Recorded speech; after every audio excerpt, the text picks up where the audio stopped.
Olá para você que acompanha o canal mapastral.net, eu sou a Ana Rodrigues e estou aqui para mais um vídeo do canal. Escolhi um tema bem legal hoje, saindo um pouco da questão técnica, mas muito importante para a gente refletir, tá? Que é a ideia dos 10 mitos astrológicos que nós precisamos desfazer. Lógico, do meu ponto de vista, ok? Aqui no canal eu falo sempre sobre o meu ponto de vista. Aí vocês vão avaliando de acordo com o conhecimento de vocês, se incorporam na sua elaboração ou não, tá? Importante colocar isso para que as pessoas que pensam diferente não se sintam atingidas, certo? Bom, então vamos lá para o top 10 aí dos mitos astrológicos a serem desfeitos.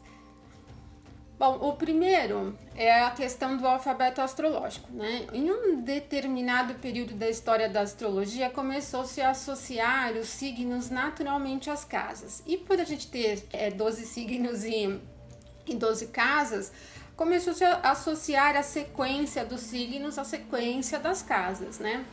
Então, Áries correspondendo à casa 1, o Touro à casa 2, os Gêmeos à casa 3, até chegar lá em Peixes com a casa 12.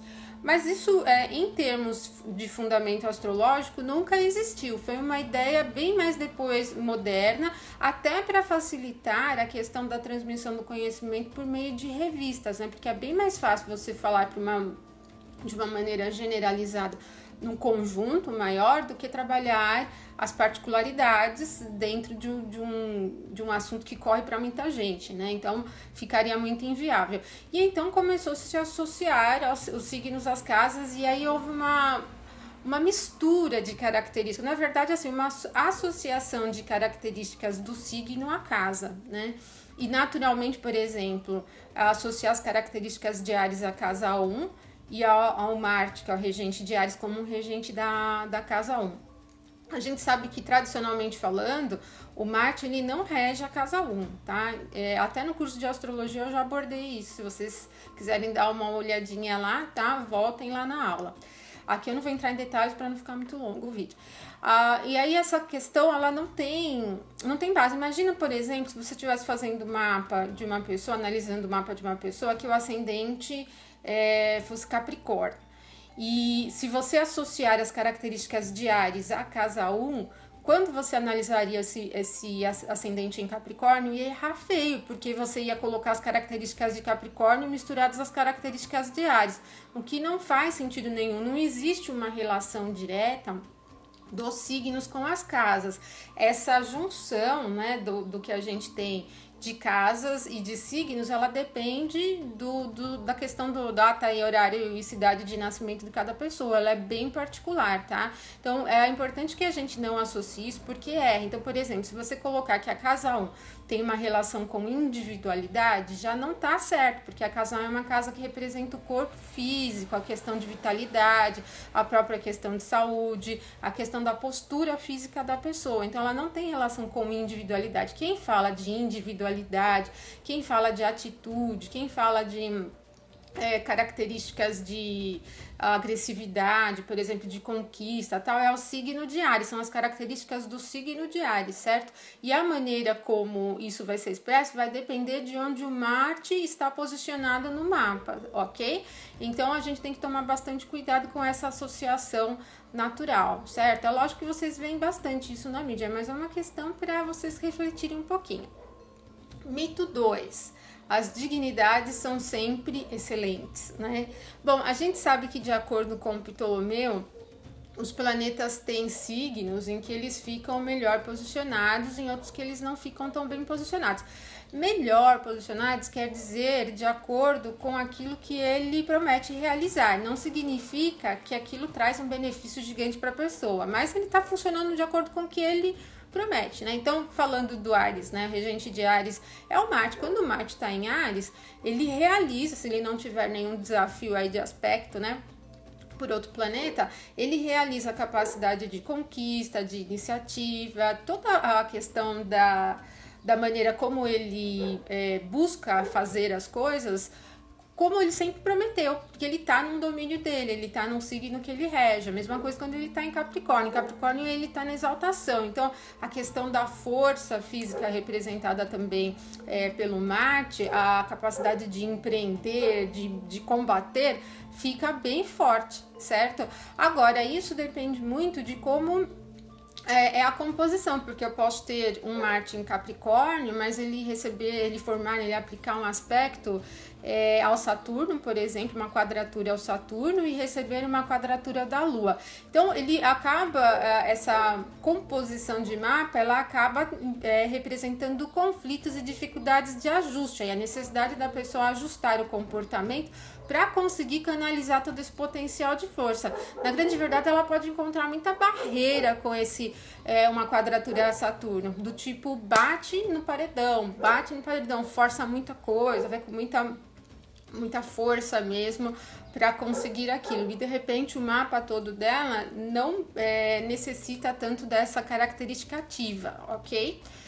Bom, um terceiro mito a ser desfeito, o dispositor final do mapa. É comum, já ouvi em muitos livros e muitos sites e tal, se calcular, se achar o dispositor do mapa. Na verdade, a grande maioria usa o regente do ascendente, o planeta regente do ascendente, como um dispositor final do mapa, um regente do mapa, né? Mas isso também é um risco, representa uma vulnerabilidade, porque você pode até ter esse dispositor que colabora com toda a composição do mapa e ele vai fazer um certo sentido, como também você pode ter o oposto, o dispositor do mapa não ter relação tão forte com a dinâmica toda do mapa.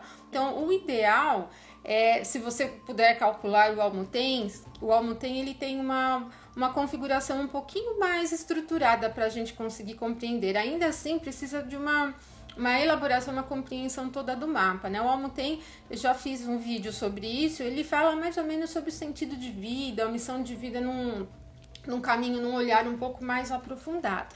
O quarto mito para a gente desfazer, esses acho que vocês vão me xingar, são os nodos lunares, são sempre kármicos, tá?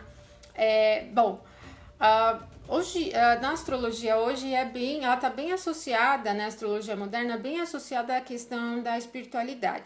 E como o karma é um assunto que está bem na moda, é bem discutido, bastante discutido e tal na questão espiritualista, essa ideia de associar os nodos lunares ao karma, ela é bem intensa. O fato é que, assim, mesmo na astrologia védica, tem uma visão diferente dos nodos lunares, não na maneira como a gente enxerga.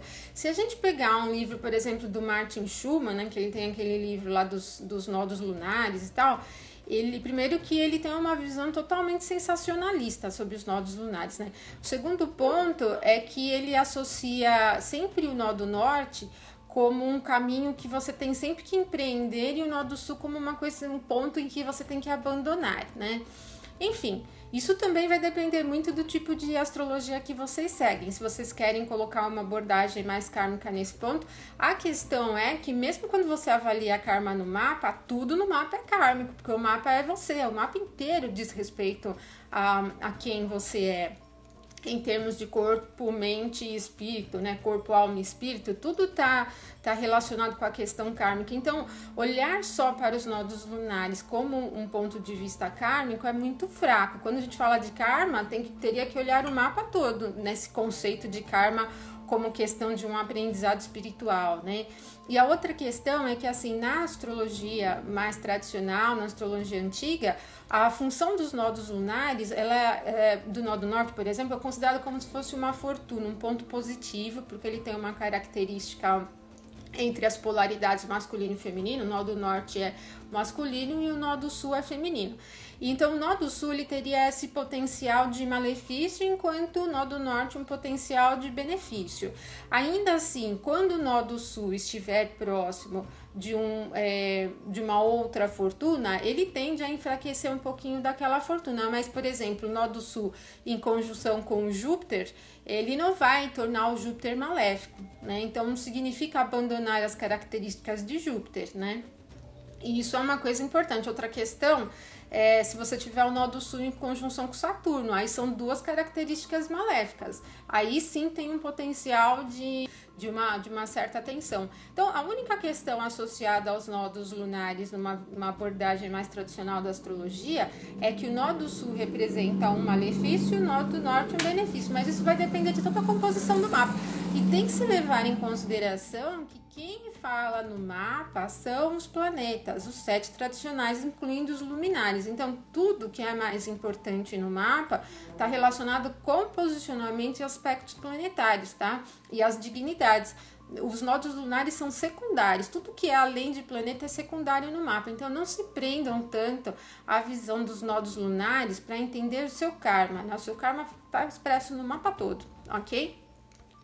Bom, o mito 5, né? O quinto mito que a gente desfazer, que os aspectos tensos no mapa, quadratura, oposição e algumas conjunções, conjunção não é um aspecto, né? Mas são ruins, né? Esse é um mito interessante. Os aspectos são sempre, a gente associa muito, não sei se isso é uma questão da língua portuguesa, mas a gente associa muito que quadratura e oposição representam uma coisa ruim para a pessoa e que o trígono e o sexto representam uma coisa boa. Mas dependendo da composição toda do mapa, principalmente a quadratura, ela leva a ação, ela leva o movimento, ela leva a capacidade da pessoa de superação. Então não é tão ruim, inclusive porque assim, se você tem um mapa que é todo disperso, todo cheio de características, posicionamentos que representam dispersão, ter uma quadratura para quebrar essa dispersão e gerar um conflito de estrutura de base é importante, é super importante, senão a pessoa voa, né? Senão ela foge e flutua e não realiza nada. Então, é importante olhar para os aspectos tensos como aspectos de crescimento, né? Como a oportunidade, a possibilidade de crescimento e de ação, certo? E aí, como consequência, o sexto mito é que os aspectos positivos são sempre bons. Não são sempre bons. Eu já mencionei em vários vídeos aqui, né? Alguns exemplos. Eu penso sempre assim, imagina vou dar um exemplo bem facinho para vocês entenderem. Imagina um mapa em que a pessoa tem um temperamento sanguíneo mesclado com colérico, né? Cheio de impulso, de entusiasmo, de força de vontade. E o mapa dela tem um trígono do Júpiter com a Lua em elemento ar, né? Vamos supor. Essa composição deixa a pessoa tão aberta e flutuante para o mundo, disposta, totalmente absorvente das questões do mundo, que torna um pouquinho o potencial de realização, principalmente com as coisas mais materiais, concretas, coisas físicas, bem mais difícil, porque a dinâmica dela é muito do mental, né? Então, assim, a abertura, o olhar para o todo e pouco concentrado, dificulta a realização. Então, esse é um dos pontos que a gente tem que pensar, que é tirar essa coisa do aspecto positivo é bom e aspecto tenso é ruim. Quando a gente fala do aspecto harmonioso, ele é harmonioso entre as características dos planetas, significam que elas estão fluindo muito bem. Mas e na dinâmica do mapa? Essa fluidez toda ajuda ou atrapalha? Tem que refletir sobre isso, certo? Bom, o sétimo mito. Os planetas peregrinos são inúteis, por exemplo, né? O que são os planetas peregrinos? São os planetas que não estão em dignidades. E é legal também a gente olhar a tabela de dignidades completa, não só o domicílio e a exaltação, mas olhar a triplicidade, o termo e a face também, né? E quando o planeta está peregrino, significa que ele não está em nenhuma dignidade dele. Mas, de repente, ele pode ser recebido de uma maneira positiva no signo onde ele está. De repente, ele forma aspectos que o favorecem, ele ajuda, ele colabora com outro planeta numa outra casa e traz um certo potencial. Então não existe nada inútil no mapa, tudo que está lá tem que ser utilizado, trabalhado. Então essa visão de planeta peregrino ser inútil também é um dos mitos a se quebrar, a se desfazer.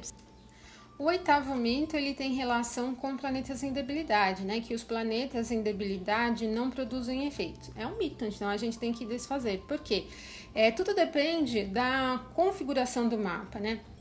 da maneira como o mapa funciona como um conjunto. Então, mesmo um planeta que esteja numa debilidade, dependendo da recepção que ele tem no mapa, dependendo do posicionamento dele por casa, dependendo dos demais posicionamentos de planetas no mapa, ele pode até receber um benefício, né? Se ele tiver numa recepção mútua com outro planeta, ele acaba amenizando esta debilidade, tá? Então, é um mito a gente pensar que sempre um planeta em debilidade não está produzindo efeito nenhum. Como eu falei para vocês, no mapa nada é inútil, tudo é informação, energia, influência que a gente tem que saber utilizar, tá? E uma coisa importante, a gente aprende as técnicas astrológicas separadamente, até para facilitar o estudo, mas quando se faz uma análise astrológica de um mapa natal, de uma previsão ou de sinastria, tem que levar em consideração o conjunto, ou seja, você tem que incorporar aquele aprendizado, aquela técnica individual dentro do conjunto do mapa, ok? Por isso que nada pode ser levado assim tão à risca. O mito 9. O ascendente muda depois dos 30. Esse acho que todo mundo já ouviu falar, né? O ascendente, como eu falei para vocês, ele representa primordialmente o corpo físico, questão de vitalidade, saúde, a sua postura física perante o mundo, a maneira como você se posiciona fisicamente, a aparência, tudo que diz respeito a teu jeito, teus trejeitos, a maneira como você se mostra para o mundo tá ligado ao ascendente. Então não faz sentido falar que depois dos 30 o ascendente vale mais do que os outros pontos, do que o signo solar. Não sei identificar num ponto histórico da astrologia onde isso surgiu, mas é uma lenda, um mito astrológico que precisa ser desfeito. O ascendente vale a tua vida toda, né? Você não tem saúde a vida inteira, tem que lidar com saúde a vida inteira, não tem que lidar com o corpo físico a vida inteira, tá? Então é um dos pontos que a gente precisa refletir também. E o 10º mito importante para a gente refletir também é que o signo solar tem uma importância além da conta. Esse aí é um top, deveria ter colocado ele no primeiro, mas coloquei no último porque ele dá muito pano para manga, né? Bom, como eu já tinha falado para vocês, falar para um meio coletivo requer uma linguagem, uma abordagem coletiva. Então é muito mais fácil eu falar para um grupo de pessoas que nasceu dentro de um mês e colocar todo mundo no mesmo bolo do que falar de particularidades, porque isso ia requerer um pouquinho do conhecimento técnico e da capacidade de análise crítica da pessoa, né? Então, quando a astrologia se torna popular e começa a ir para as mídias de alguma maneira, se sobressai o signo solar, porque é bem mais fácil falar para o grupo de Câncer, para o grupo de Gêmeos, para todos os que nasceram com o signo solar em Capricórnio, só que isso tomou uma dimensão desproporcional, né, em relação ao que é a astrologia. Eu até brinco, já até falei algumas vezes no meu Facebook que teria que criar um novo estudo, tinha que ser signologia e não astrologia, diferenciar, porque a gente vê tanto absurdo de signo sendo compartilhado, né? Bom, desde as bobeiras que a gente dá muita risada, que serve para diversão e entretenimento, até algumas coisas que são compartilhadas de uma maneira um pouco mais séria mesmo, né? Do tipo, por exemplo, quando não tem um planeta numa casa, é a característica do signo que vale. Não é o signo que manda, o signo não manda, gente. O signo não é uma entidade. Eu acho legal pensar em astrologia, pensar no mapa astral, no mapa natal, como se fosse uma disputa num jogo, por exemplo, ou numa guerra. Os planetas são deuses e sempre foram, né? Tanto que eles têm nome de deuses, né? da mitologia. Então imagina que esses planetas eles estão em um conflito entre si, que eles colaboram alguns, né, entre si, ou então combatem outros, né? Então os planetas aqui são os verdadeiros agentes do mapa. Quando numa casa não tem nenhum planeta, ela tem um dono, porque todo planeta rege um ou mais signos. Os luminares regem um signo cada um, e depois os 5 planetas tradicionais regem 2 signos. Então, eles têm um domínio, um domicílio, que eles são donos, né? Quando não tem um planeta numa casa, você tem que olhar onde está o regente, né? O planeta regente daquela casa. Ele foi em outra casa, ele foi em outro território buscar elementos para agir ali. Então, não posso falar que, por exemplo, se eu tenho, sei lá, a casa 7 em Gêmeos, eu vou ter mais de um casamento. Tem que olhar onde está o Mercúrio, tá? Então, não posso falar também que se na casa 5 eu tiver Gêmeos, eu vou ter filhos Gêmeos. Tem que olhar onde está o Mercúrio, né? Se o Mercúrio tiver bem posicionado, tal. E isso é um erro que muita gente iniciante comete, que é a questão de olhar só as características do signo. Os signos, eles vão funcionar como território onde os planetas agem, né? Como eu falei para vocês, tem que pensar sempre onde está o regente daquela casa. Ele foi buscar informações em outro local para se realizar lá, tá bom? Então, gente, aqui a minha visão, né? Eu deixei para vocês aqui a minha visão sobre os 10 mitos astrológicos aí que eu acho importante serem refletidos e para vocês terem uma análise bem concisa aí de um mapa, tá bom? Deixo um forte abraço para vocês e até o nosso próximo vídeo.